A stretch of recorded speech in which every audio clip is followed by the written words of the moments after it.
L'unité de coordination du projet de paiement des réductions d'émissions autour du parc national de Taï a organisé un atelier d'information et de mobilisation du corps préfectoral pour l'appui à la campagne d'enrôlement des bénéficiaires du projet pris par l'ONESI à San Pedro. L'objectif de l'atelier visait à renforcer l'implication du corps préfectoral dans la mobilisation des bénéficiaires du dit projet n'ayant pas de documents d'identité pour l'obtention de ces documents. Le reportage d'Abel Kwao rendu par Michel Brault.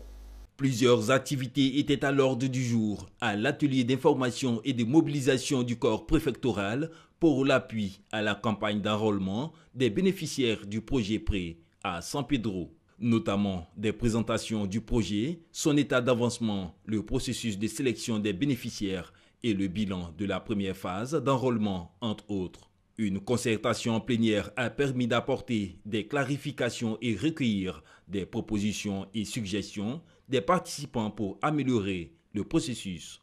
Les attentes et l'importance du projet ont été rappelées à cette occasion par les acteurs impliqués dans la réussite de ce projet.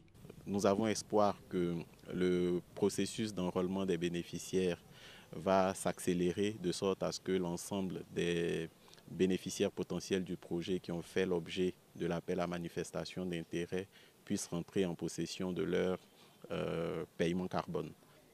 Ce projet permet de renouveler les forêts de la Côte d'Ivoire parce que sans la forêt, je pense que le monde va à sa pète. Donc ce projet-là, il est d'une grande importance.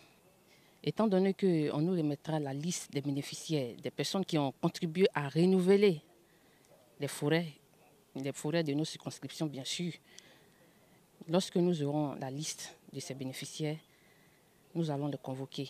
Nos attentes sont grandes, surtout la sensibilisation. On attend des autorités préfectorales la sensibilisation.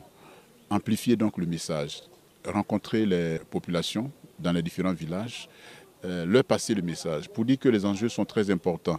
Si ces ressources ne sont pas utilisées à des taux raisonnables d'ici le 31 décembre 2025, vous comprenez que le rapport que nous allons faire à la Banque mondiale ne nous permettra pas d'être assez éloquents.